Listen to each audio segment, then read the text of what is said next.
Welcome to a new series, Eternity and a Day. So the play on words here is that eternity is eternity. But there's a lot of emphasis on a day. We call that day in Yiddish, or in Yiddish culture, we call it a Yahrzeits. In the modern Hebrew vernacular, people call it Yom HaShanah. And if you follow the terminology of the Zohar and the writings of Kabbalah, for extraordinary souls, the day could be known as a Hilulah. Now, the purpose of this series is to try and find the origins and the sources for the different customs that we have, the rhyme and the reason for their induction.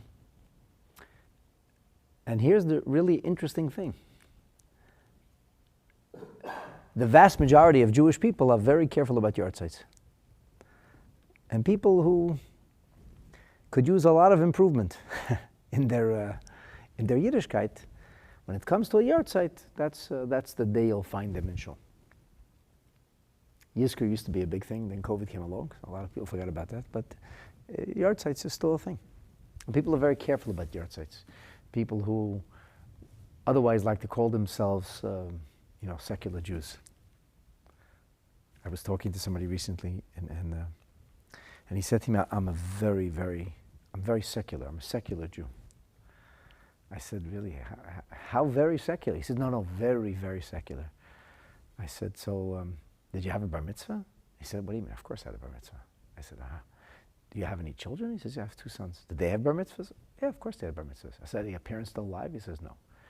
Do you come to shul on their Yahrzeits? He says, what do you mean? Of course, the Yahrzeits. And you say Kaddish? He said, Rabbi, what's wrong with you? I'm Jewish. I said, I have a little secret for you. You're not as secular as you think you are. A person who's worried about the day that his parents have passed, and he has to be sure to come to shul to say Kaddish and do the customs of the Yahrzeits is clearly not secular. I said, do you believe that standing in a crowd of people in a synagogue and mumbling a few words and somebody saying Amen, you believe that makes a difference to the neshama of your deceased father or mother? He says, I don't know. I said, but you do it. Well, I guess I do. So I said, so you believe it, okay. Anyway, so he had to admit that he wasn't nearly as secular as he liked to think of himself. Very few Jews are actually as secular as they think they are. It's just a convenient way to get out of guilt. I'm secular. Oh, secular in that case. So you don't have to be bothered. But the funny thing is that Yahrzeits is not one of the 613 mitzvahs. And I want to emphasize that the concept of Kaddish and mourning for a parent, according to the vast majority of halachic decisors, is directly linked to the biblical mitzvah commandment of kabed et avicha ve'et imecha. And that we are, by honoring our parents' memory in the months following their passing, by coming to a public place, by being part of Kiddush Hashem, of declaring Hashem's glory and greatness, we're doing something to honor our parents. And that honoring of the parents is a part of this mitzvah. That's what you can do for your parents now. But what is a Yahrzeits? What does it even mean? And there are a lot of customs that go beyond the recitation of Kaddish. Why do we have to perform those customs? And if it's not a parent, is it still a mitzvah? And if it's not a mitzvah, where does it come from? What is the earliest source for observing a Yahrzeits, for doing something different and unique in a Yahrzeits? So these were the kind of questions that I was thinking about when I began my research, and I did not have answers to any of these questions. This was not one of those documentaries where the people know exactly what they want to demonstrate, and now you figure out how to shoot the right film from the right angle and to get rid of the things that don't support your case, so your bottom line will work out exactly as you want it to. I didn't have a bottom line. My bottom line in the research that I did today, or I should say for the last few days, was trying to discover the origins and the sources to the best of my ability. And the other thing I want to say as we're beginning this series is that this is not perfect. This is a work in motion, and I expect to learn new things be'ezrat Hashem as I continue to prepare to deliver these classes to all of you. And I hope, with Hashem's help, that we'll have a deeper appreciation and grasp with this clearly very important Jewish custom, and we'll affiliate with the ideas and the ideals that it embodies and represents, and that'll help us come closer to Hashem as we honor the memories of parents and important departed loved ones. And the last thing I want to say is that I don't know how long the series is going to go for in the long sense. In other words, what we've come to do is we kind of have these like mini series, like during certain times of the year. So before the holidays, we'll learn about the holidays, and we'll come back to it next year. And we continue to build an online library. So if people ever want to go back and they want to learn about the topic of Matan Torah, or they want to learn more about the Pesach Seder, they want to learn more about Purim, or they want to learn about a specific mitzvah. So we have all these different series. So that's kind of the idea that I'm trying to do here. Annually, we observe the Rebbe's Yahrzeits Hilulah with a great deal of awe and reverence and love. And so this is one of the ways that we'll get prepared a little bit more, especially as we're going into Shleishim Shana, 30 years. So with that little preface, welcome to everybody online. Welcome to all of you who are here. Does anybody have any questions before we start? Any questions? No? Okay. If anybody has questions online, feel free to post them. I will try to look at the screen. So the first thing that I want to share with you is something interesting that the Rebbe himself shared on occasion of his mother's Yahrzeit. This was in 1983, on his mother's Yahrzeit. The Rebbe spoke a little bit about a Yahrzeit. So I want to share a little bit of what he said. He didn't speak really about the content of Yahrzeits, believe it or not. He didn't speak about it that often. A number of times that he addressed the topic. And of course, the Rebbe is giving us a pure Torah perspective with the entire wealth of thousands of years of Torah scholarship.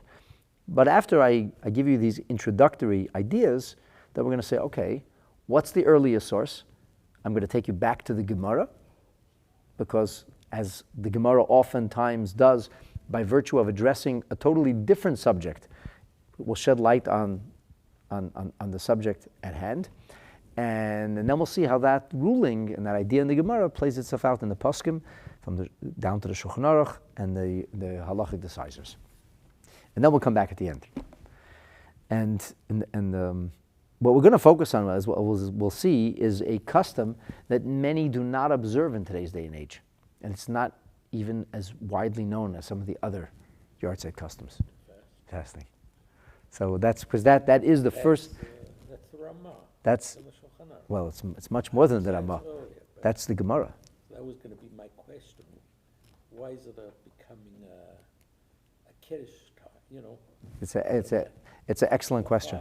It's an excellent question. It's an excellent question because, Alex, you're so right in saying that it seems that fasting is the oldest observance for the Yahrzeit. It is. It's the only thing we have in the Gemara. The only thing. In fact, the earliest source of even treating a Yahrzeit different than another day of the year is the practice of fasting. And yet, today, Yahrzeit seems to become a cause for Kiddush and associated with food. And where does that come from? Why? And we're actually going to talk about that today. And I'll give you, Bezrat Hashem, what I hope is a satisfying answer. So, again, beginning with the words that the Rebbe shared on occasion of his mother's Yahrtzeit on Vav Tishrei, 1983. And I just want to say that these transcripts are very accurate because there's tape and there's video, and they're creating a written document straight from the words. It's not just people's memory. I'll read and translate freely. So Arichas Yahrtzeit, the content of a Yahrzeit, the idea of observing a Yahrzeit, creating a Yahrzeit, and so on and so forth. So Teichna, not so much the style or the technicalities, but rather the substance, is Limud HaTorah, to study Torah more assiduously, Nesinas Tzedakah, to be more copious in the dispensing of Tzedakah, and to do these things Lezakot HaNeshama, to bring merit to the soul. And there are special prayers. And these special prayers are done to bring merit to the soul. And the Rebbe said, and when people ask the question, and they do, Harei Avra Shana, a year's gone by, or several years have already gone by. And as these years have gone by, since the neshama left our terrestrial reality, so then the question is, nothing's changed for the neshama. It's like tombstones don't change, right? It's the same tombstone. Didn't get older, it didn't get more wrinkled, it didn't get wiser. So the neshama is not changing. So why do we have to do something different? Why do we have to go back and do something and have an observance? Nothing changed. The neshama now finds itself in eternity. And you know what? When you're dealing with eternity, a day doesn't matter. Days matter when you're living in the reality of limited times. As David HaMelech says, our world is comprised, our reality, our life is of days. Yamim Yutzaru, Hashem forms days. And as our sages explained those words in the book of Psalms, Hashem forms those days. That means every one of us is allotted a certain amount of days. And during the course of those days, we're expected to accomplish important things. And if we accomplish those things, that's good. And if we don't, that's a crying shame. So we have to try and accomplish those things. But days are formed. So days, eternity and a day, it seems, are not compatible. And we're talking here about, the Rebbe said, the normal people, people who believe in the eternity of a neshama, even though it seems that you can't touch or experience the neshama's reality. In our realm of reality, we cannot connect or relate to a neshama. And I want to interject for a moment and share something which I've shared previously, but when I discovered this, it really, to me, was very shocking. There was a species of proto-humans, which in the scientific terminology, they're called the Homo naledi. And we only know about the Homo naledi because we discovered their burial crypt. The burial crypt is in South Africa. And the burial crypt cannot be an accident, because the only way to get to this burial crypt is to crawl through a 30-meter space, which is about 3.5 feet high. You can't fall across a space. There's no way anybody fell into that space by accident. Now, with regard to earlier forms of humanity and the concept of what the world thinks is random evolution and so on and so forth, this is richly documented in many places, and it in no way has to be a contradiction to the concept of Torah. Rabbi Yehuda Chassid talks about it, others talk about it, about certain primitive forms of humanity that once lived in the African continent. And in fact, Rabbi Yehuda Chassid writes that they were a form of a memutza, something that was somewhat in between people and orangutans, and primates. And for years, people would demonize these writings of Torah, suggesting that these are racist writings and they're talking about African people, but actually that's not true. It has nothing to do with African people. It has to do with certain species of humanity who are not as human as we are. And we have discovered the evidence today. These humans were on average about 4 feet high. They had elongated skulls. Their brain was 30% the size of our brains today. And they were clearly not as intelligent. They were intelligent, but not as intelligent as the human species, as the Homo sapiens. And yet, despite the fact that they were not so intelligent, we know very little about them, except that Bashgacha Pratas, they discovered this burial crypt. And the scientists or the archaeologists who went in to investigate wanted to go do this personally. Some of them did these crazy diets to lose weight so they should be able to fit down the shaft. And they went down the shaft, and they found a range of skeletons that were remarkably well preserved, from a child to somebody in their 70s. And what's clear is that these people were laid to rest. They were laid to rest. They didn't fall there. They didn't land there. They were laid to rest. It's very clear. What does that tell you? What does it tell you when people take human remains and lay them to rest? On the simplest level, what does it tell you? There's an organized religion. There's a belief in eternity. no animals treat the remains of other dead animals in a reverent way. There was life, and now it's a clump of plasma and sinew and bone that's going to be decomposing very quickly. But even these less intelligent kind of human beings understood that there is an eternity attached to their existence. Now, they mistakenly thought, as did many of the early civilizations, like the Aztec or the ancient Egyptians, that you had to preserve the body in order to allow the soul to be preserved. We, of course, reject that, and we laugh at that. It's silly. The body is ephemeral, and the soul is eternal. So that's a narishkeit. It's silly to say that you need to have a body that doesn't decompose in order for the soul to live on for eternity.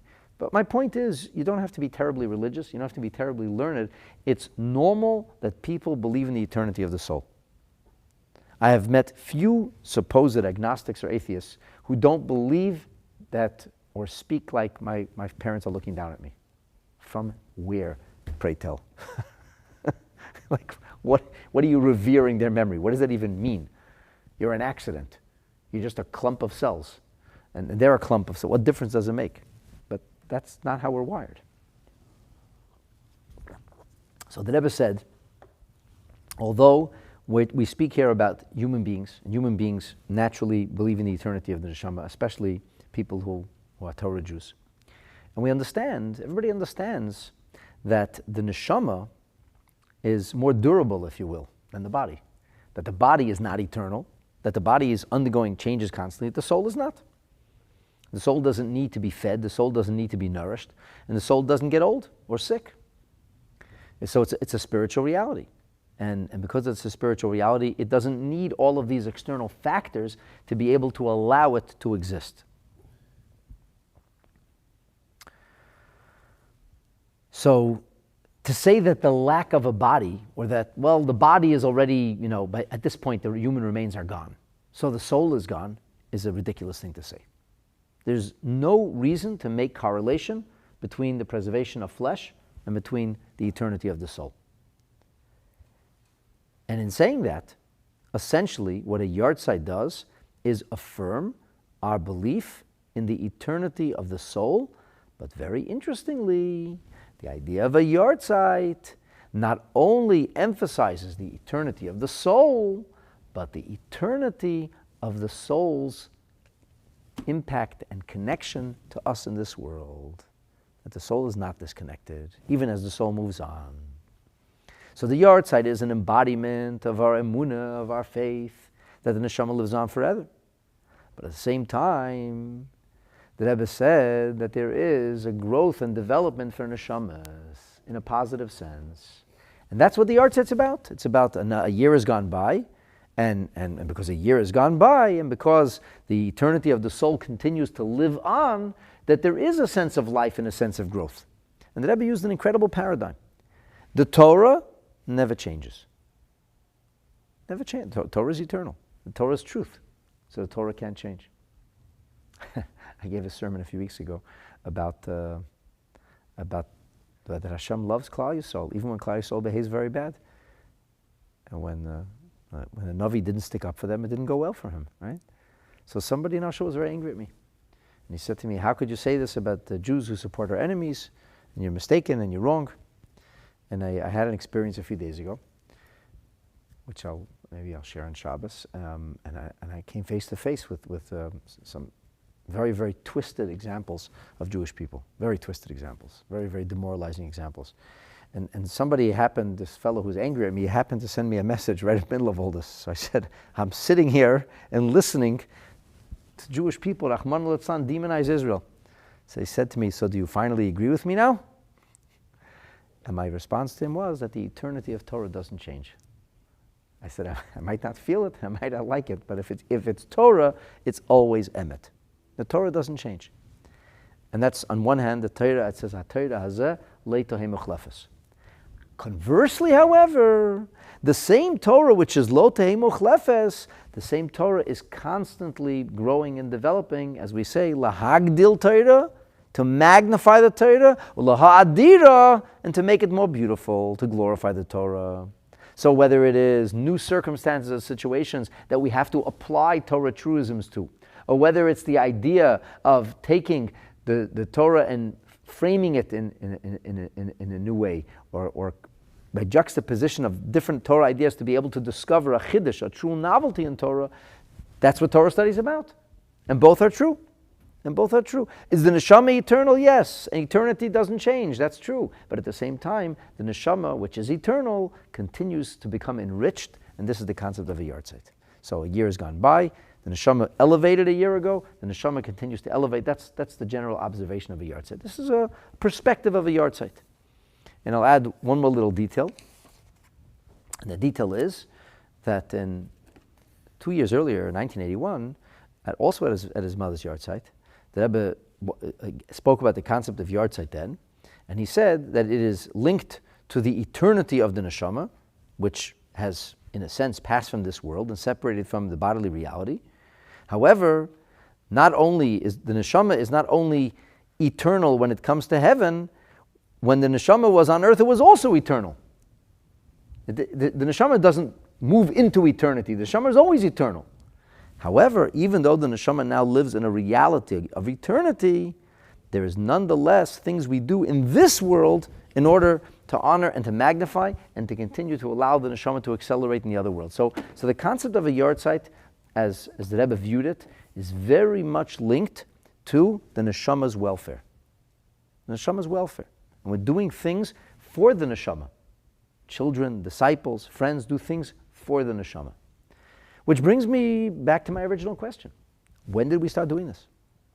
When did yahrzeits first start getting observed? And the fascinating answer to the question is, nobody really knows. Nobody really knows. There is no documentation where it says, and this is what you should do on a yahrzeit. We only discovered that yahrzeits were being observed in a certain way because the Gemara has a discussion about vows and about oaths. And vows and oaths have to be kept. And the Gemara has a question about something called matfis al haneder. What happens if a person doesn't make a clear oath? He doesn't clearly and explicitly state that which he vows or he or she promises or makes an oath to do. The question then becomes, is that considered to be an oath, or is that considered to be an inferior form of expression and as such not binding? Because it says ishki yafli neder, and the word yafli means to verbalize, to express. So a thought in your mind, that doesn't make it an oath and it doesn't make it a vow. A thought or a vow has to be expressed. And because the Gemara has a discussion about that, we happen to stumble, and this is in two places in the Gemara, we stumble on this idea that the yahrzeit of parents and in one of the versions of a Torah teacher is observed. Not that the Gemara comes along and says, and this is what you should do on a yahrzeit, but it's evident that there was a concept.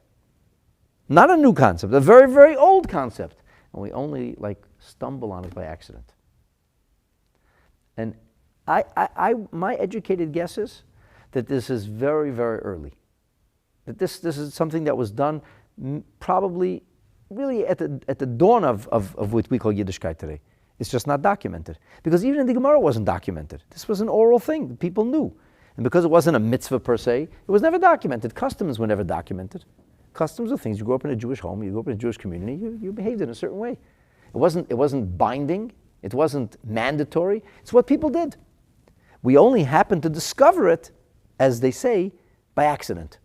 This is like an accidental discovery, and by virtue, when you learn the Gemara, and we're about to learn the Gemara together, you'll see when you learn the Gemara, it's like self-evident that this is the way Jewish people did things.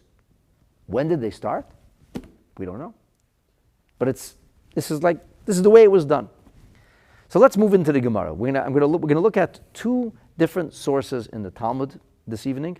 We're going to look at the Gemara Masechetot Shavuot, which is a tractate that deals with oaths that are verbalized, promises that people make, ostensibly in Hashem's name. And then we're going to look at Masechetot Nedarim, which is a tractate that deals with vows.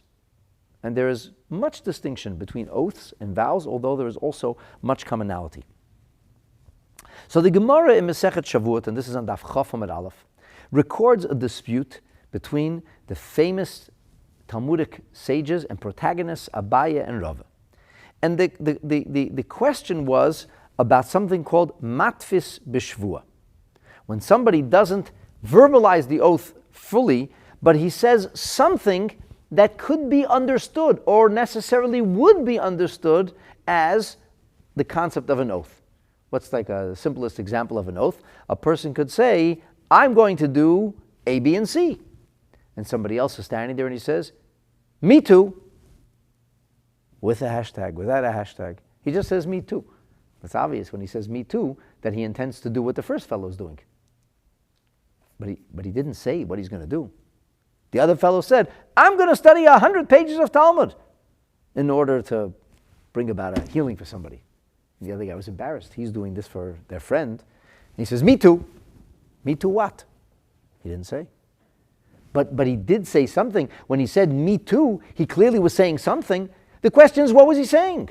So we can assume that he was saying that he is going to commit himself in the same fashion, although we don't know this with certainty. So this is what the Gemara is discussing, and this is machlekes Abaye v'Rava, if a matfis is chayiv b'shvu or not. So in order, the Gemara says that this dispute between Abaye and Rava actually can be corroborated with another dispute that we have from Abaye and Rava. If you're looking, these are the copies I made for you in English. This is Masechetot Shavuot, and then we'll go to the Nedarim. I made that copies in Hebrew. The Gemara in Nedarim is almost the same. The real reason that I made the copies for you in Masechetot Nedarim, if you're able to read the Hebrew, is because we have a much lengthier Rashi and a much lengthier commentary from Rabbeinu Nissim from the Ran. So the Gemara says, Eizehu meisvei, come, let us analyze something. Let's see this. Check this out. Eizehu isar ha'omer b'Torah. What is the isar that it says in the Torah that if somebody makes something prohibited, it says lo yachel devarei, that a person should not make his words pedestrian or weekday, meaning not sacred. So Kodesh is sacred, Chol is weekday, and one's words should not be pedestrians, one's words should be regarded in the most serious of ways. So the Gemara says, what is this Isar, this prohibition that a person might have placed himself under, Ha'amr b'Torah, the Torah says, Lo yachal dvarei, don't take your words lightly. If you said something, you have to follow through. So the Gemara says, Ha'omer, a person says, Harei olai, I accept upon myself. Shaloi eichel basar. I'm not going to eat meat. Now, meat, broadly speaking, is seen as a luxurious way to live life. It's a luxury. People can live without meat. When you want to give a paradigm of a fine dinner, people will say a steak dinner. I understand that some people who don't like to eat meat or feel uncomfortable eating meat. I'm not getting into that. But assuming that you're not a person who has a particular hang-up or aversion to the consumption of meat, a really nice dinner is, a meat dinner. As one fellow once said, when did you go to a wedding and get French toast? Or Cheerios? I mean, it can keep you alive. That's not a dinner. You go to a rich dinner, it's a beautiful chasana, then they have meat. And of course we know that on Yom Tov, we're supposed to honor the Yom Tov with basar. So if a person is abstaining from meat, what is it a sign of? It would be a sign of abstention, a sign of he's dialing down on the pleasures of life. What is considered to be the most, shall we say, most luxurious beverage in the world? The answer is wine. It's certainly the most expensive beverage that people can drink freely. Whiskey is a wine of sorts. It's a different technology of wine. In Hebrew, it's called yayin saraf, the wine that burns, the burning wine. But these are. It's a different. It's not apple juice. It's not orange juice. Not pineapple juice. Fermented juice of grapes. It's next level. So the person says, "Harei alai, I am going to accept upon myself that I will not eat meat or drink wine." Okay, but the Gemara doesn't just leave it at that. It doesn't just say, "I'm going to echol basar v'lo yeshte yayin." He says, Ki yoim, like the day shemet bo aviv, like the day that his father died. So he says, I'm not going to eat meat and drink wine like the day that his father died. And the understanding here, like the day that his father died, is that he's going to abstain from wine in the way he abstains on the Yahrzeits of his father. Rashi says, Ki yom shemes bo aviv. Says Rashi, Ne'asar, he is prohibiting himself. That he says that this is asarti alai, I'm prohibiting this. Basar, meat, b'yom shemet bo abba le'olam. Just like I took a vow that I would not eat meat on my father's yahrzeit, this day will be like that day. So a person saying, I don't eat meat on my father's yahrzeit, I dial down my pleasures of life, I live a more contrite, or kind of like a humbler, simpler existence, without eating meat or drinking wine, and harei alai, so I shouldn't eat meat or drink wine, ki yom, like that day. Now, what does this tell us? It really is, it's not a Gemara about yahrzeits. The Gemara has nothing to do with yahrzeits. There is no Masechet Yahrzeit. There are inyani smachos, and the halachas that deal with death and its aftermath primarily deal with human dignity, with burial, which is a mitzvah in the Torah. We deal with mourning, which according to the Rambam, the first day of mourning is biblical, or according to Nachmanides, the first day is also a rabbinic injunction. But be that as it may, whether attending a funeral and mourning on the first day is a biblical commandment for everybody, or it's only a mitzvah for a Kohen and maybe somebody else to attend the closest of kin's funeral, but that may not mean mourning. According to the Rambam, that is the mitzvah of mourning, because there is no mitzvah in the Torah. Torah doesn't come along and say, thou shalt mourn. There is no such mitzvah. What there is a mitzvah for a Kohen who is not allowed to attend a funeral, that he has to attend the funeral of his closest of kin. And there's even a story in Gemara of Joe the Kohen who didn't want to go to a funeral. You know why? Because it's Erev Pesach. And Erev Pesach, he said, I need to be in the Beit HaMikdash. It's like the joke they say that this guy said, I have an empty seat on the Super Bowl. Do you want to come with me?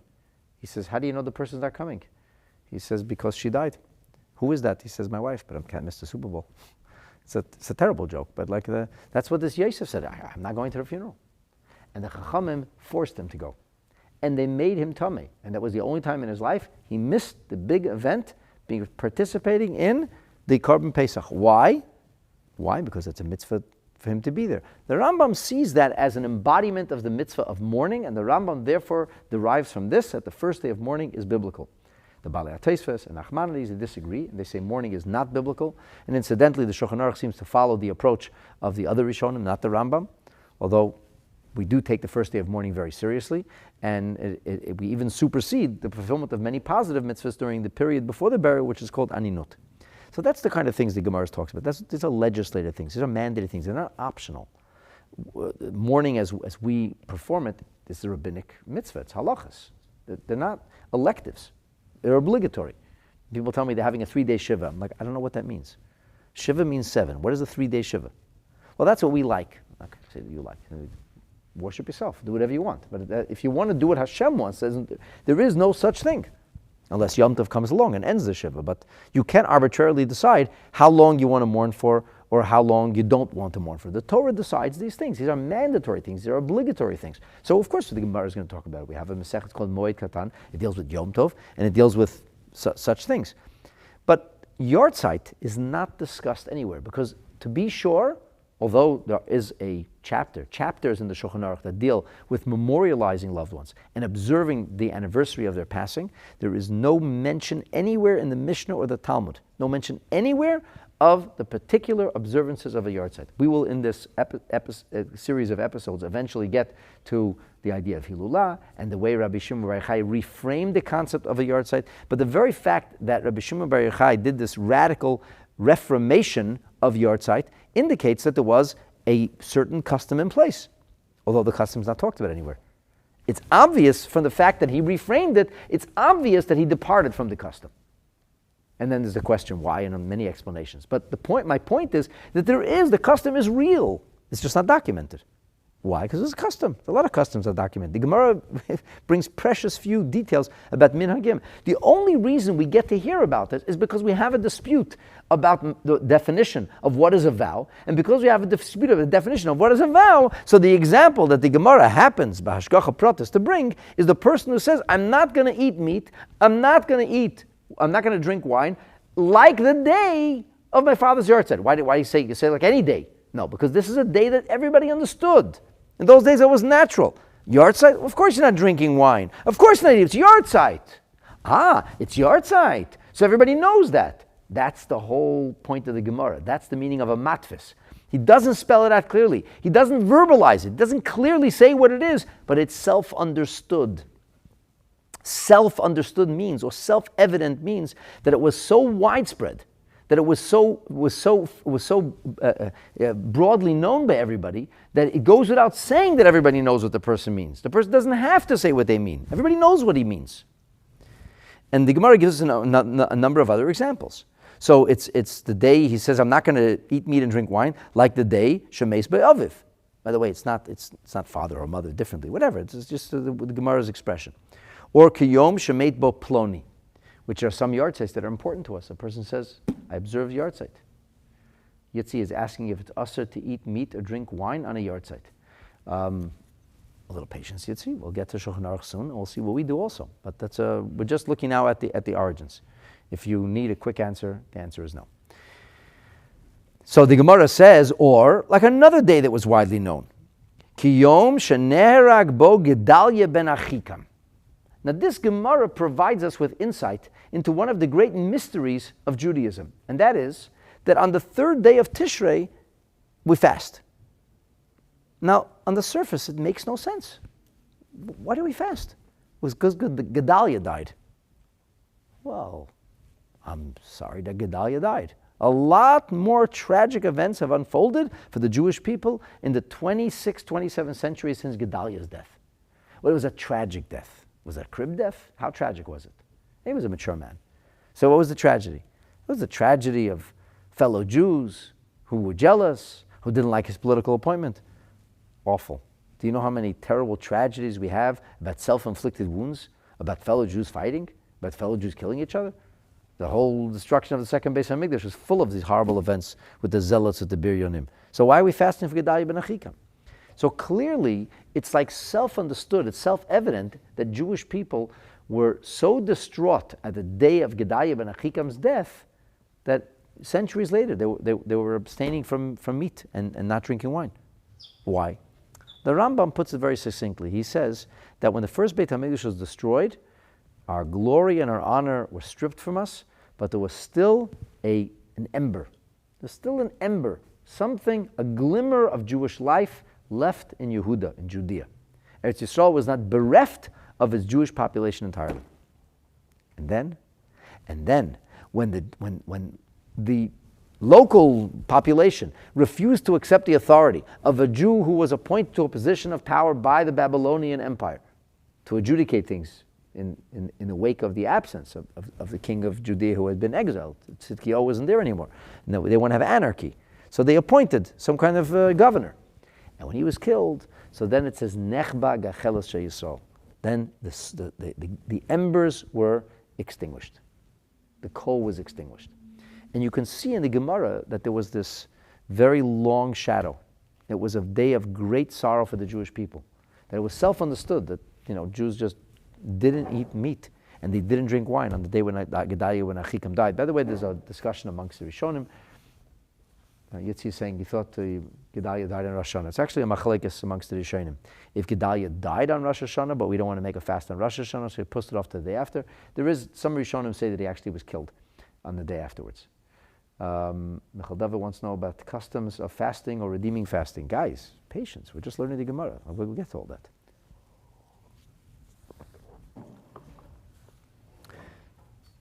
Or, Kiyom Shara Yerushalayim B'churbana.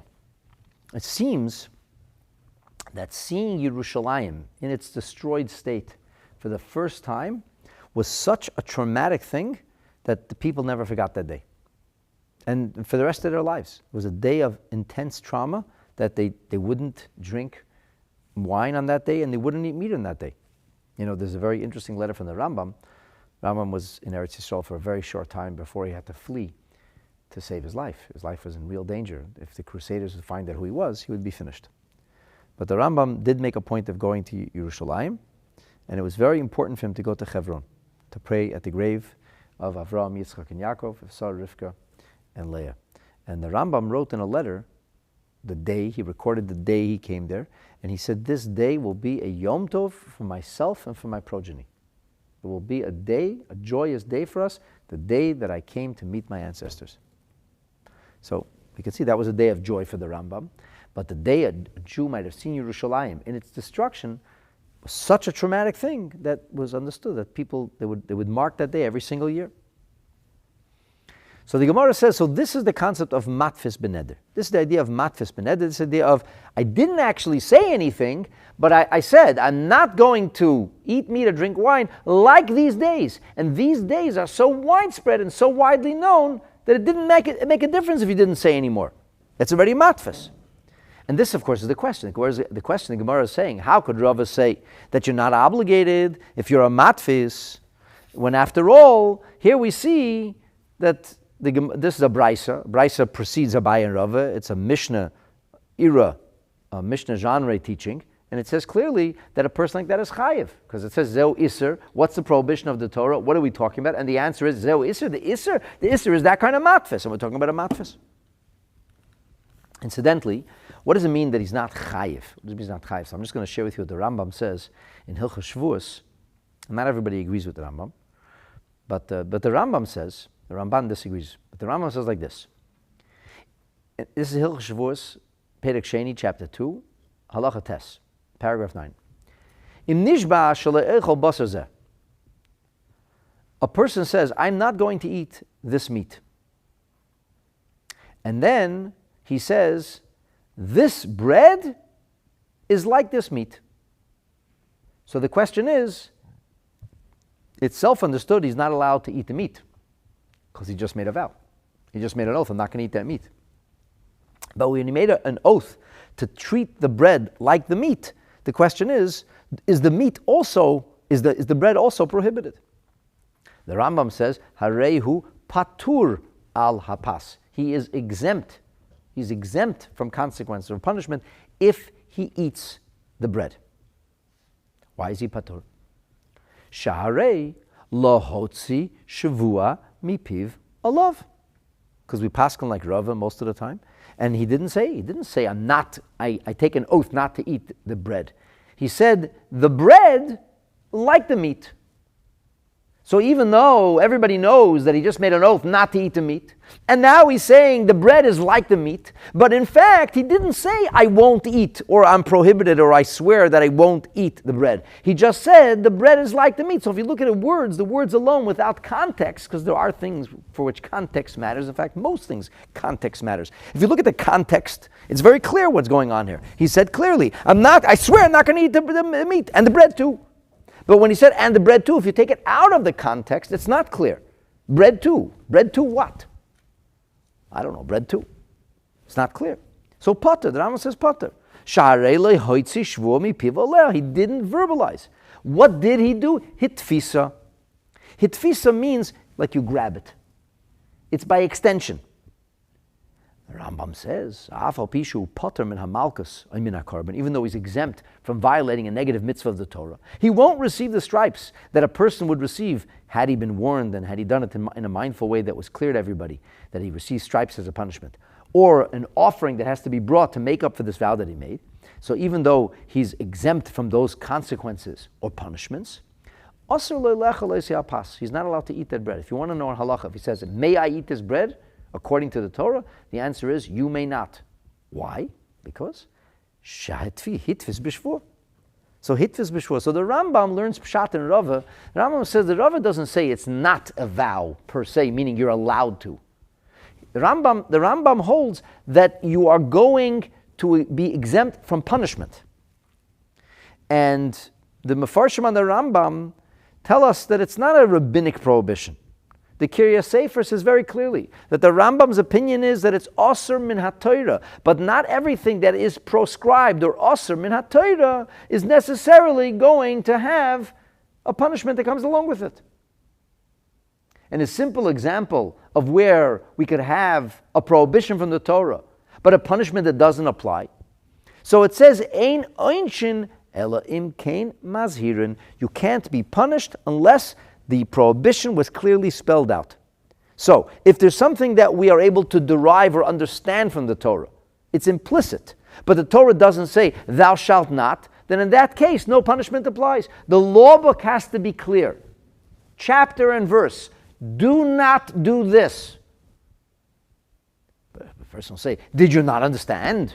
Was it not obvious? Yeah, it was obvious. So why did you do it? Well, you didn't tell me not to do it. It's like the ridiculous story they tell of this little boy. He didn't speak.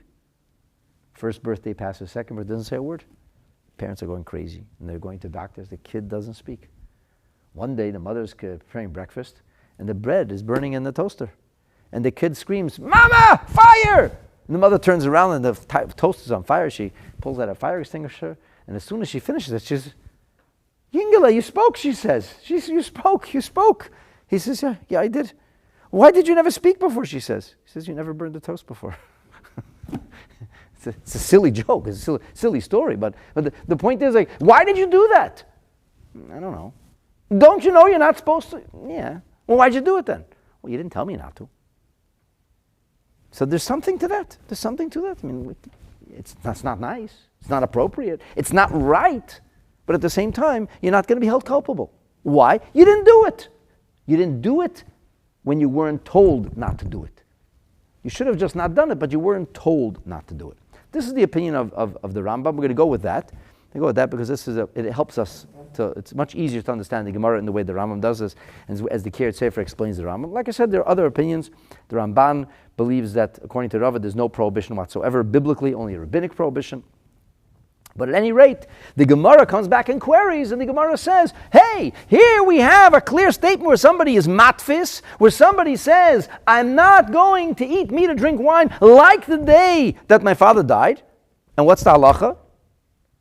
This is the Isser, which is Amura B'Torah. This is the prohibition the Torah is talking about. So how could Rava say what he says? The Gemara is going to go on to answer that really he did say that it's not so clear. The verbiage isn't so clear over here. Actually, he did say he wasn't going to eat it because he spelled it out, but he gave the grade of seriousness by identifying it with the day of his father's death. So that's why it's called a matfis. But really, it's not a matfis in the literal sense. According to Rava, it's not a literal matfis. Matfis means somebody who's just by extending or grabbing onto a prohibition. He did actually spell it out. So this is like the discussion whether he did spell it out fully or didn't spell it out fully. And the truth is that there's a lot of things that are missing here in the verbiage. The verbiage here in this brisa is not precise. That's for sure. And then I'll give you an example. The Tosfos asks a question. The Tosfos says, the person said, Harei alai, I accept upon myself, Shaloi oichel basar, I'm not going to eat meat. And the Tosfos asks, I'm not going to is not a definitive object for the vow to take root. Now there's even a bigger question here. The question here is we were talking about oaths. And in fact, this brisa is talking about vows. Tosfos asked that question too. And Tosfos' answer to that question is that the only reason that there's something called matfis, that you can grab or extend a vow, is because you can grab or extend a Shavuot. It's the same content, the same substance. They're different in the nuanced application of an oath which invokes Hashem's name and a vow which is just a verbal commitment, but the principles are the same principles. So the Tosfos asks, if a person says, sleep will not overcome me, I vow that sleep I won't sleep, it's not an oath. What did you make an oath on? There needs to be a definitive object, something that the oath is taking root on. So you're talking pie in the sky. It's not an object. So the Gemara says, how could that work? If somebody says, my eyes will not close to sleep. If my eyes won't close, my eyes are a definitive object. It's like saying, my mouth won't eat. So the Tosfos says that maybe le'oichel basar is like spelling out, even though he doesn't say it in the verbiage, it's like he was saying, I will not eat. My mouth will not eat. His mouth is here. That's an object. So as long as you're identifying a definitive object, I'm not sharing with you the words of the Tosfos because you could see that the language of this brisa is not precise. Well, let me rephrase that. It's not precise. Doesn't spell everything out. It's very precise, but it's not fully elaborate. It's not fully explanatory. So you have to read into it. You have to read into it. You have to understand that it's talking about a vow, but really it's the same idea of an oath. You have to understand that he didn't say Harei Shalai Eichel. Hareini Shalai Eichel is not exactly the words he would have used. The Seder. So in the same way that it's not exactly the words he would have used, the Gemara later is going to say in Amud Beis that this is the concept of that when he verbalized, when he expressed himself, so he did actually kind of make a vow, but he didn't say it in the fullest way. And he used the Yom Shemet Bo Aviv to frame what he was saying, so that made it matfis-like. And even Rava could be at peace with this. This is not the matfis that Abaya holds of. This fits still very much within Rava's framework. Now, one thing has to be extremely clear to us. The Gemara is talking about something which requires no salt and pepper. It doesn't require any commentary. Because if it would require the slightest bit of commentary or elucidation, then it wouldn't be in the realm of matfis. There would be nothing to talk about. Matfis means that a person said, I'm going to do such and such. And when you put it in context, it has to be painfully obvious what he's talking about. If somebody says, I swear I won't eat this meat and that bread too, it's painfully obvious what he means. But it's a matfis, because he didn't say, I swear I won't eat that bread. He said, and this bread too. But the thing that he's being matfis on, the thing that he's using to define what he means when he said and too, he said clearly, this meat, I won't eat this meat. That means that the custom of observing a yahrzeit was so widespread that everybody would have understood it. It was as widespread as the day Gedaliah ben Achikam died. It was as understood as the trauma that a Jew sees Jerusalem destroyed. Which incidentally is an extraordinary commentary on the connection of a Jew to Yerushalayim. Elie Wiesel tells a story that he used to say, when a Jew comes to Jerusalem, it's a homecoming. That was one of his lines. So he tells a story that there was a bunch of Jews on a Shabbat morning, and they're going to the Kotel to daven. And those days, you still walk to the shuk. There wasn't any fear then. Jewish people were strong and proud, walking, apologizing for existing. And they were walking by, and there was this non-Jewish fellow wearing a headdress of sorts. And he's sitting outside his shop, smoking an nargila. And he says to the person, where are you from? Where are you from? And the person says, Teaneck, New Jersey. Ah, Teaneck. I'm from Jerusalem. And then he comes, the next guy comes, where are you from? He says, I'm from Los Angeles. So the guy says, I'm from Jerusalem. And he's doing this a whole morning. Everybody comes by. And one proud Yid comes by and says, where are you from? He says, it's Yerushalayim. He says, you were born in Yerushalayim? He says, I don't have to be born in Yerushalayim to be from Yerushalayim. Every Jew is from Yerushalayim. It's inherent to who we are. Yerushalayim is the only part of Eretz Yisrael that was lo nitchalka l'shvatim, that was not divided up amongst and does not identify with a particular tribe or family of the Jewish people. Every Jew is at home in Jerusalem. And the trauma of seeing the destruction of Yerushalayim, even centuries after Yerushalayim was destroyed, the trauma of actually seeing it was so searing, was so intense, that it was fairly common that people remember that day. And they wouldn't drink meat and wine and wouldn't eat meat on this day. And it was so obvious that it's like a matfis. The Rebbe once asked, how come when we come to pay a shiva call, so we say, Hamaka minachem eschem, the custom, at least amongst Ashkenazic Jews is, we say, Hashem should comfort you amongst the mourners of Tzion and Yerushalayim. So Tzion technically is the Temple Mount, the Har HaBayit. Yerushalayim is the city, the holy city that surrounds it. And the Rebbe said it sounds very strange. A person is mourning his or her loved one. They just buried their closest of kin yesterday. And you come and say, yeah, we're mourning too. You should be more with the other mourners. With people who are mourning Jerusalem. Yerushalayim is almost 2,000 years ago. It's like a mockery if somebody has a fresh grave, fresh pain, and you're talking about a loss that's 2 millennia old. Why would you do that? How does that help at all? And the general answer is that tzaras rabim chatzi nechama, when everybody is in the same pickle, somehow it feels a little better. We're all in the same boat together. The Rebbe said it in a very, very, very deep thing. The Rebbe said that just like Tzion and Yerushalayim affects every single Yid, every single Jew is moved and touched by Tzion and Yerushalayim, our message to this family that's right now sitting Shiva is that it's not their private mourning, it's not their private loss, that they should know that their loss is our loss also. And we use an example of everybody feeling that loss. So this should be understood. Any Torah Jew should understand this. To be self-understood. And clearly from the Gemara, the same way it's self-understood and self-evident that Yerushalayim and Tzion play a special role in our lives, it's self-evident from the Gemara that the Yahrzeits played a role in people's lives. Self-evident.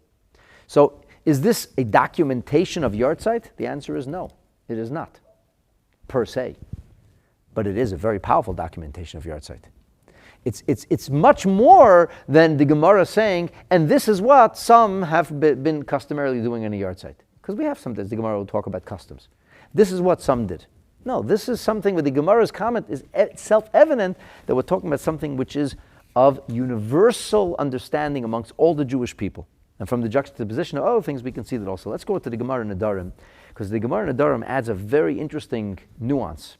Slightly different, the Gemara is slightly different. And here we also have the commentary of Rashi at much greater length, and the commentary of Rabbeinu Nissim of the Ran. By the way, before we go on to the Gemara in Maseches Nedarim, I just want to share with you the Rashi in Maseches Shavuos. V'hu Nodar. The Gemara comes along and says, "V'amar Shmuel, v'hu Nodar uba me'isi hayoim," and that is as if he made the vow, only if he made that vow from that day onward. So the Rashi says, "Shekibel alav kvar neder." He has already accepted upon himself a vow. Shalayechel basar b'yem shemez b'aviv le'olam. It wasn't the day his father died, meaning the day, because that was a traumatic day. No, he accepted upon himself for posterity that he would always fast on the Yahrzeits, that the Yahrzeit's a Yahrzeits. V'chein yom shemez b'ploni, whoever it was, of somebody's very close to him. V'chein yom shenereg b'gedalia, which incidentally we do fast. We don't just not drink wine and don't eat meat. We fast altogether. The Gemara says the assumption was the hainu matfis v'neder. This is the example of matfis v'neder, of somebody who grasps onto a vow and extends it. The katani, and we were learning, ezeu isra amar b'Torah, which is the prohibition in Torah, shehu b'bal yachal dvar, that says don't make your words mundane. But he didn't say anything here. Don't make your words mundane. I never discussed an action. I never said I would or I wouldn't. So how could you tell me don't make my words mundane? I never used my words. He says you did use your words because you said it should be upon me. And then you indicated these days that if you grasp or put something in the context of a vow, it's as if you made the vow itself. So let's take a look at the Gemara in Maseches Nedarim. This is Maseches Nedarim on Daf Yud Beis, side A. The Gemara comes to this not from a dispute of Abaye and Rava, but rather the Gemara is trying to qualify something very, very different. But the Gemara comes along and says, Ezehu, what is the Isser, Ha'amar B'Teira? What is the prohibition of Torah which says you shall not make your words mundane? And the Gemara says, Omar Hareini, I'm not going to eat meat or drink wine, kiyom shemeis bo aviv, like the day that his father died. And here the Gemara adds not the word ploni, but kiyom shemeit bo rabo, on the day that his Rebbe passed. So the day that his Rebbe passed was clearly in the Gemara widespread. It was also understood there was a Yahrzeits that had to be observed. Kiyom shenereg by Gedalia, like the day Gedalia was killed. Kiyom shera'iti Yerushalayim b'chorbana, the day I saw Jerusalem in its destroyed state, the day I actually witnessed this destruction. That's as long as he made it on that day. And here the Gemara gets very specific. The Gemara says that would mean that he's on a day of the week, like Sunday, Chad b'Shabbos, the Misbeh Avua, and it happened on a Sunday. And even though that there are many Sundays he doesn't fast, but because he vowed that he would observe the Yahrzeits, and because that year it was on a Sunday, and even though it's not clear that we're talking about a day of the week, and even though it could refer to days of, the other way to identify this as the days of the week, nonetheless, even though there is Ika Tuva Chad b'Shabbata, there are many Sundays that in which the person does eat meat and does drink wine. V'katani Asur, he said it's prohibited, so Shma Mina be'ikar hu matfis, that he is being matfis on the origin. So if he would say with the bread and the meat, he's like pointing at the bread. But here he says, like the day my father died. But his father died on a Sunday. And there's been many Sundays since. And he doesn't fast every Sunday. And nonetheless, that's considered a matfis because it's understood that like the day his father died refers specifically to the day of the year, what we call in Yahrzeits. So this Gemara is even more clear in spelling out the concept of Yahrzeits that we're talking about the actual day of the month. As Rashi tells us, what does it mean that Ba'ot me'oto yom? So he says, Kigoyin, for example, the Ba'oto yom shemet aviv kibel alav b'neder shelo yehe'echel basar. On the day that his father died, he accepted upon himself as a vow, and it seems this was commonplace.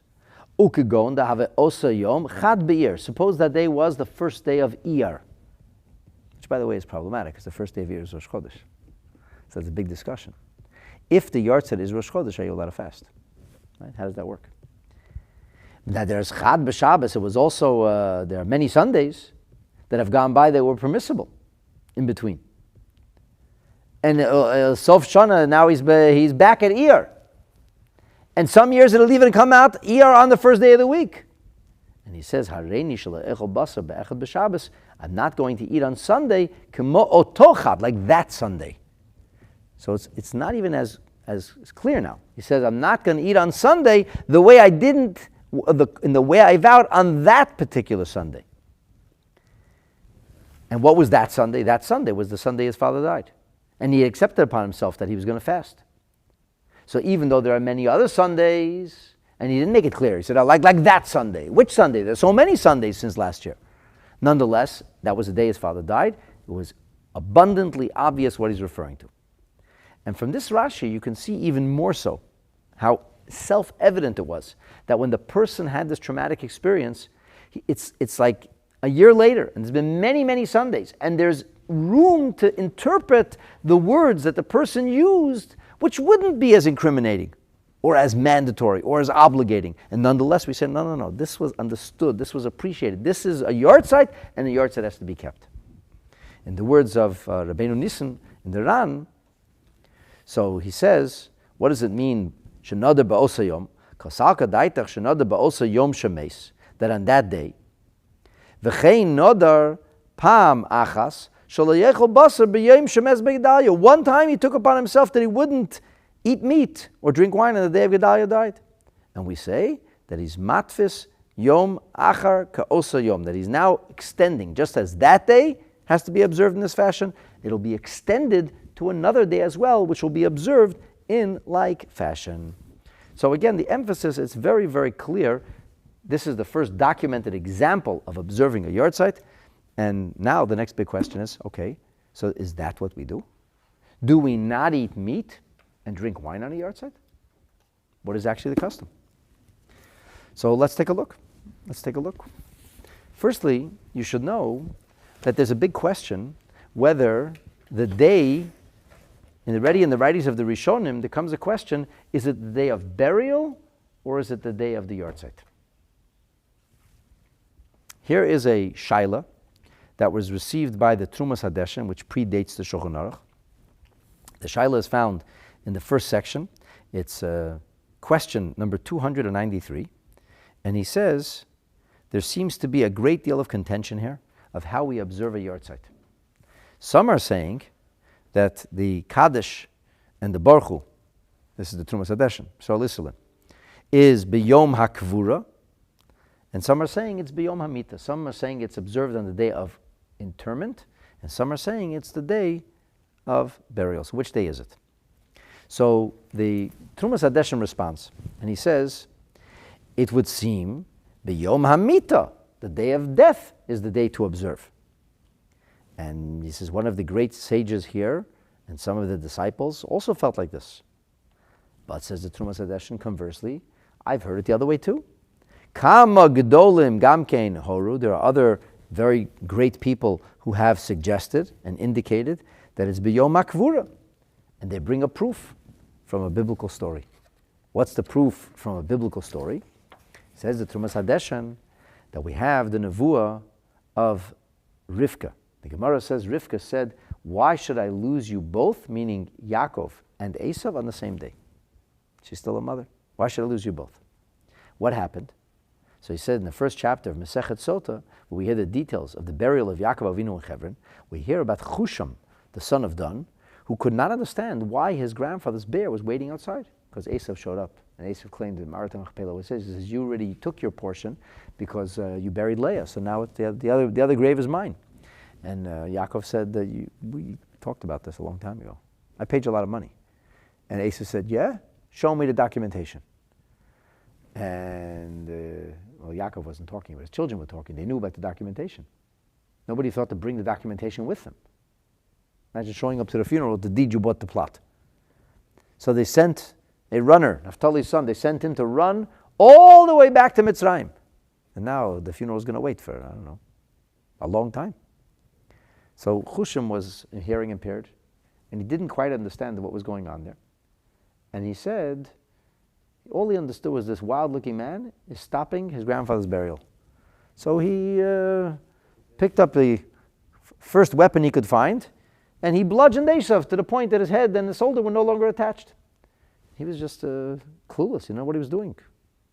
And so the Esav's head ends up in Maras Machpelah, and his family carried the rest of his body away, and that was the end of the story. So it turns out that Yaakov and Esav do get buried on the same day.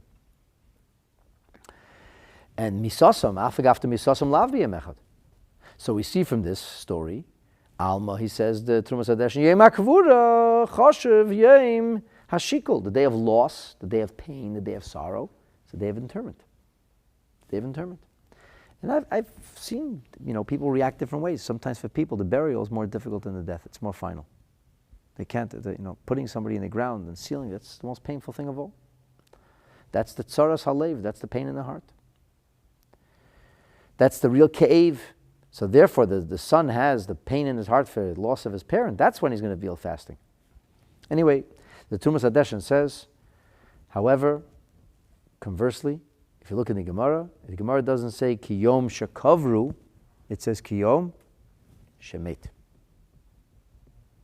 So, we did talk about the fact that this brisa might not be so exact in its choice of words, but the reality is it says kiyom shemesu, and he says it's mistavra. The Trumas Hadeshen says it's mistavra, that actually the day of Misa would be the Yahrtzeit. And that would be the day that we would follow. V'chein ani ragel lahiris, this is the way I paskin, said the Trumas Hadeshen, b'yom hamisa. So what do we see from this? First of all, we see the Trumas Hadeshen was paskening about Yahrzeits. He's getting questions about Yahrzeits. And people want to know which day is the Yahrtzeit. And what am I observing? And the question is it the pain, which is about you? Is it the Yahrtzeit? It's about the neshama.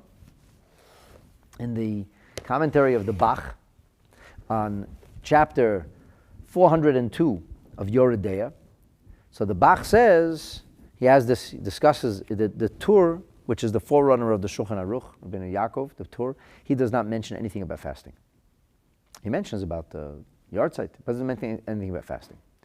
But then he says, the Bach, the Bayit Chadash, brings down some commentary on this, and he quotes one of the Rishonim, Mahari Brin, in his Shalos HaTshuvos, who said that the Yom HaMita is the day of death, is the main day to fast. And he says this is also clearly stated in the Sefer HaChasidim. And the reason that's given there is because it's not about you. it's also about the neshama. It's about what happened. It's not how you feel. It's not a subjective thing. What was more painful for you? And now you're going to just kind of inflict more pain upon yourself or feel the loss, because where did you feel the loss more? No, it's about this is what happened on this day. And because of what's what happened on this day, so you become, you're in a compromised position, so to speak, a weakened position. And this is the day of tshuva. It's a day of kapara. And this is to save you even from this day that happened to you or your close ones. So your mazal, your fortune is weakened, and therefore on this day, you have to go your best to come closer to Hashem and to make up for iniquities and shortcomings. And he says, the Bach himself says, that it's clear from the language of the Gemara, ki yom shemet. Now, if you were listening, I talked about fasting. Let's go to the Shulchan Aruch. The Shulchan Aruch actually speaks about fasting. The Shulchan Aruch doesn't speak about meat or wine. The Shulchan Aruch mentioned this no less than 3 times, all in the laws of mourning. In chapter 376, interestingly, the Bet Yosef, the Mechaber, does not mention fasting. But the Ramah does mention fasting. It's a small print. You'll be able to see over here. So the Ramah in chapter 376 of the laws of Avelut, laws of Yoredea, which is the laws of Avelut, in subsection 4, the Ramah says, quote, mitzvah lihitanot b'yom shemet bo av oem. It is a mitzvah, he says, to fast on the day your father or mother died. Now, mitzvah doesn't mean it's a mitzvah. It's not one of the 613 mitzvahs, but it's like an appropriate thing to do. The Vilna Gaon says, mitzvah lisanas, kain mashma l'chayra. This seems to be intimated from the Gemara in Masechet Shavuot, where it says ki yom shemet. But says the Vilna Gaon in Bir Agra, avo reisi l'mefarshim shapir su'asef. So others who clarified this, and they explained that it's speaking about hayom dafka. But at any rate, it's clear from the Biurei Agra that this business of fasting, not abstention of meat and wine, but fasting, abstention of food altogether, is directly linked to the Gemara that speaks about not eating meat and wine. It's a bit of a switch. We went from meat and wine to fasting altogether, but that seems to be what happened. We have in the chapter 378, here the Ramah 376 talks about fasting when your parents died. In 378, the Shulchan Aruch himself says, very interesting, Hayu noyagim le'esanes b'yom mises chachamim. It was customary to fast on the day of the passing of the great sages. And once again, the Biurei Hagra sources this, and he says, this is our Gemara, but he says that is also found in the Jerusalem Talmud in Masechet Meid Katan. And he says there it says, a Talmud Chacham Shemeis, a sage who passes is like a Sefer Torah Shenisrif. And he says that is cited, it's not just the halacha in Talmud Yerushalmi, it's cited by the Rosh in the first chapter of Masechet Ta'anit, and then he finishes off and he says, V'chein, and it's also in the Gemara in Masechet Shavuos. So clearly the Vilna Gaon is interpreting, and the funny thing is that Masechet Shavuos says B'yom Shemeis Pleni, it doesn't say Rabbi. The Gemara Nedarim says Rabbi, but that's how it's brought down in Shulchan Aruch. And then when we go into chapter 402, Siman Tov Beis, which is the last chapter of Yeridea, the second to the last chapter, the Ramah says, mitzvah lehisanais, it's a mitzvah to fast, yom shemet ba'avav v'imo, and the Ramah says, yom hamita, and not yom hakvura, the day of death and not the day of passing. And there's a big discussion in the writings of the Shach and Taz. The Shach cites the Turei Zov, who says that the concept of fasting is because that there's Rea Mazole, there was an unfortunate event that happened, and when events happen, when you come to that same time, so once again, this has nothing to do with Aninus Yitzi. Yitzi, this is Aninus, we're not talking about Aninus at all. This is not about that concept. and you want to know about Kaddish. We're going to talk about Kaddish in a different lesson. What was the other question? If burying someone there's halachically becomes an identity of the dead. I don't understand the question. Okay, so he says, Ula oilam yesh leisanes yom hamisa. And the Shach goes back and forth in discussing this. And he says it is possible that if the first year, the day of burial was several days after the day of passing, that we would fast on the first yahrzeit would be on the day of burial, because that's when the Avelut finishes of 12 months. He says, however, and the Avelut begins only at the time of burial. However, he says as a rule, la'olam yesh le'sanes yom hamisa. And in the Chedush Rabbi Kiva Eger, here Rabbi Kiva Eger says, where does mitzvah le'sanes from? He says, this comes from Masechetot Shavuot, Daf Chav. And it's also indicated in the Gemara in Maseches Nedarim. And in Nedarim it says, Yom Shemes Rabo, the day of one's Rebbe's passing. So here you see it. The Gemara understands it implicitly, and this is how it comes in our day. When it went from meat and wine to fasting altogether, I don't know. But clearly there's a transition at some point, and that's what we end up with. Which leads us to that question. And for example, we took the last version of the Shulchan Aruch, the Aruch HaShulchan. He says that our minhag is to fast on Yom HaMita. Yom HaMita. Gedolei Achronim say that Yisana Yom HaMisa or not Yom HaKvura. Some people want to make a difference between the first year or later years. He quotes the Masas Binyamin, and he says in the end, even according to most opinions, even in the first year, it would be on the Yom HaMita, and that's how the Shach paskins. So what happened? How did it become a day of Kiddush? Right? Yeah. Here we have about fasting, no meat, no wine, and now it's about lots of meat. And where's the wine? How did that happen? So here is the Rebbe himself addressed this question. And this is an edited talk, Shabbos Parsha Shmos, and it's the 23rd day of Tevis. And the year was 1989. And the Rebbe said like this: there are those who fast on a yahrzeit.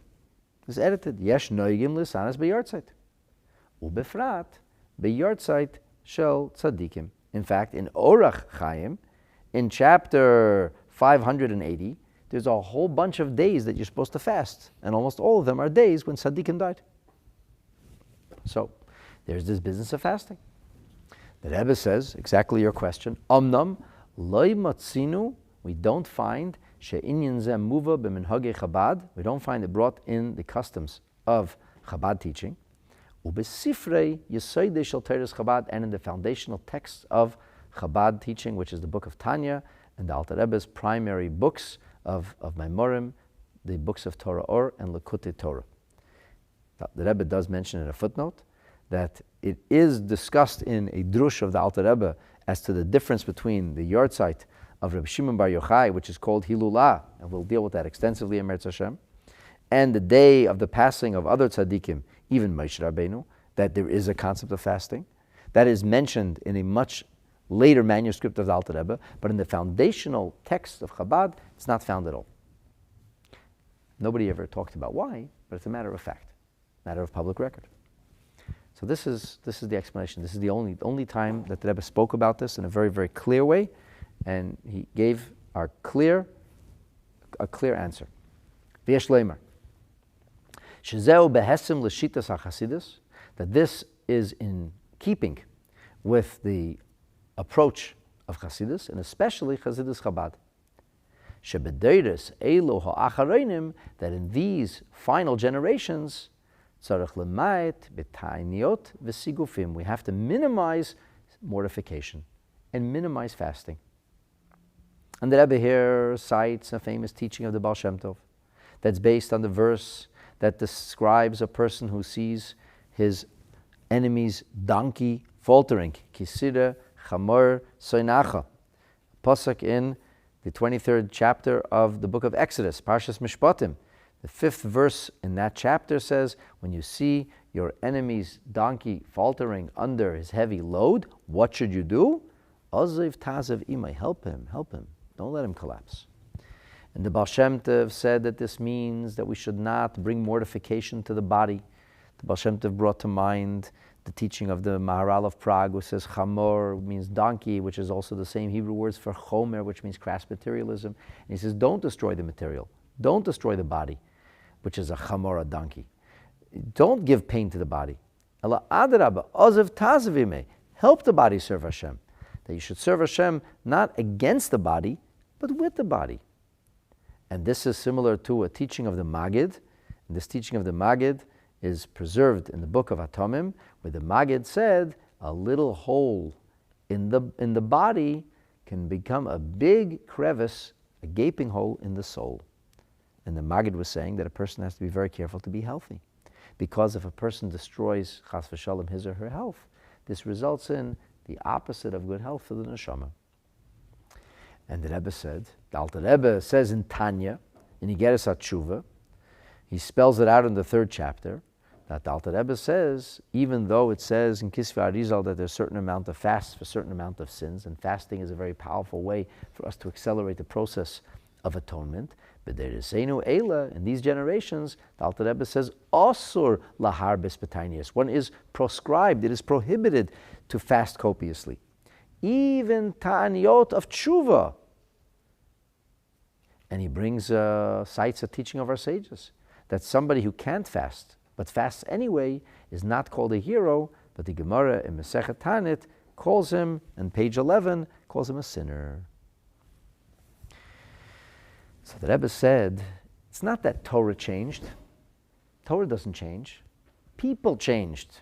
Variables changed. The reality changed. Kivan shechalishas hadir eine mitzad bechira. We didn't choose to have weaker bodies. We read about the way that people lived once upon a time, the hardiness, the strength that they had. We don't have it today. We're like weaklings. This chalishas, this weakness, does not come out of our own choice. Ki'im shekach bara kadosh baruch hu derisel. Hashem created us differently. Nishtanu ativim. Our sages tell us famously that we cannot apply the healings and the mechanisms that are found in the Gemara because the nature has changed. Our nature is weakened. It's not the same anymore. It's true they didn't have long life expectancy because they had no way to fight off certain illnesses, and you get an infection, it could kill you. But people, as a rule, were very strong and very hardy. Roiv hatikunim ayidei ta'anias v'sigufim. Most of the things, the rectification, the fixing, making right of things for iniquity that happens through fasting and through mortifications that were done in the early generations, the Rebbe said, in the present generation, it is not our avodah. Things have changed. We have changed. And the Rebbe said, even with regard to things that have to be fixed, so as the Baal Shem Tov said, and the Alter Rebbe said, it shouldn't be done by virtue of fasting, but rather in today's generation, we have the power to accomplish these things in a way which is not connected to mortification, not connected to pain. Any kosher b'tzar v'daige. Ki'im rather, b'simcha u'v'tuv levav, forcing ourselves to be joyous and finding joy in avodas Hashem. By the way, that's sometimes a lot more difficult. Sometimes much easier to be moping and morbid and miserable. And that we should serve Hashem mitoich menuchos u'briyas haguf, out of a sense of peace and health, a salutary body, which this is the necessary to serve Hashem. B'simcha v'tuv levav. A person who's miserable and hungry and sick is not going to be able to serve Hashem b'simcha, with joy. And especially the Rebbe said, Al pi chassidus Chabad shemadgish she'aveidah tzorech lachder es metzias adam, that the service of Hashem has to permeate and saturate the entirety of one's existence, not chas v'shalom to break reality, but to harness reality. There's a beautiful story that's told that somebody once brought a gift for the Alter Rebbe. He brought him a little silver snuff box, and the Alter Rebbe said, one limb of the body doesn't have any lusts and cravings, and that also we have to have stick it into taivus. The person has to put snuff in his nose. The nose doesn't have any desires. You have to put snuff in the nose. And the story, somebody was telling the story, and he said the Alter Rebbe broke the lid off, and he used it, polished silver, as a mirror for his tefillin. So when the Tzemach Tzedek heard him saying this, he became very upset, and he said, "My Zayde did not break anything. He didn't break. He removed the pin." He didn't break. Chassidus doesn't tell us to break. We're not here to destroy. We're not here to break. We're here to harness. We're here to modify. We're here to channel. We're here to move things along in a positive direction, to uplift. And the Alter Rebbe said, from the dirt of the Alter Rebbe, now we've become much, much weaker, far more weaker. And we have to be very careful about not being the chayte, not being the sinner that the Alter Rebbe invokes from the Gemara and Tainus. That could come about through mortification and fasting. And in our generation, we have other ways of doing it, as Michael David mentioned before online. This is the concept of tzedakah. What is the Alter Rebbe's advice there? That you should give the amount of tzedakah that it costs to buy lunch. Buy lunch for a poor person. Instead of fasting, now that person, somebody else is happy. From your fasting, nobody's happy. Everybody's miserable because you're miserable and snapping at them. Here you brought somebody who's poor and you gave him food, he's happy. So how'd you go from fasting to whiskey? One second. Right? One second. I'm going to answer your question. Well, there is a movement in Yahrzeits and the stalkers of tzaddikim that we could receive. The Rebbe says, "Bizmanenu, in our time, we yicholim lekabel kol hashpos hakishurim im yom zeh aydei aveda im haguf," by working with the body, not against the body. And the Rebbe said, and this is very important. Listen, Alex. The Rebbe said, "Lahoisif ulahadgish." I want to add and to emphasize, she'ein zeh shoylil chas v'shalom hamenhogim b'chugim acherim. I am not coming to cast aspersion or a shadow on other people's customs. There are different customs. And the Rebbe invoked the famous words of our sages, Nara, Upashta. The Gemara says in Masechetot Chulin that every stream goes its way. Different communities have different customs. That's fine. Everybody should do his custom. The Rebbe said, what I did come is to explain the derech of Chabad. So you're going to say, very nice, but l'chaims you have to make, right? What's up with l'chaims? So the Rebbe doesn't talk about this here, and we're going to get to that later on.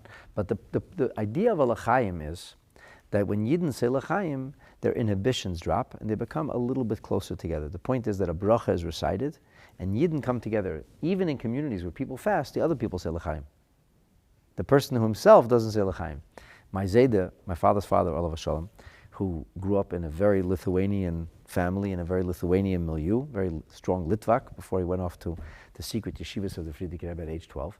He told me that when he was a little boy, there was a story that he was told in the Litvische community. And the story was that a fellow forgot to say Kaddish for his mother. He forgot his mother's Yahrtzeit. And that night he had a dream. And the mother said, "That you didn't say Kaddish for me, I forgive you. But you didn't give l'chaim for me. It's called tikkun. You didn't give tikkun for me." He said, "This I don't forgive you." That was the story that he remembers hearing as a child in the Litte. That was not even for Chassidim. So the bottom line is this. From the Gemara, it is clear that people had a custom. Yahrzeits were not just a day. It was a very clear and compelling day. That's clear from the Gemara.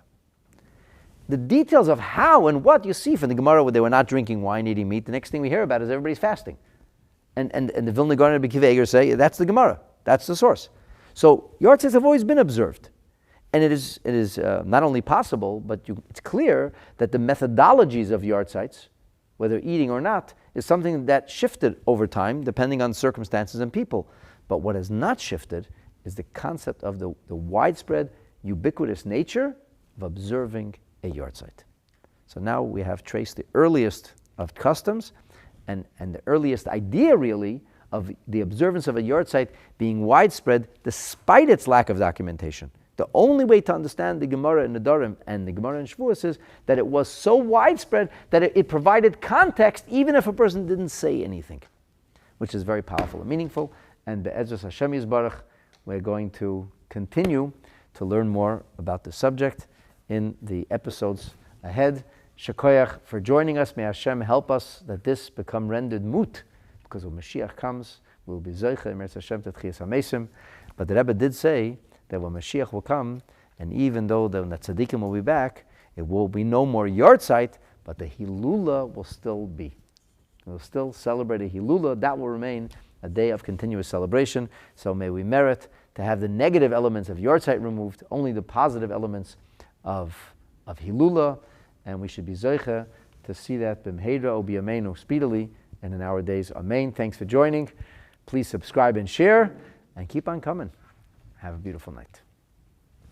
I mean, Yahrzeits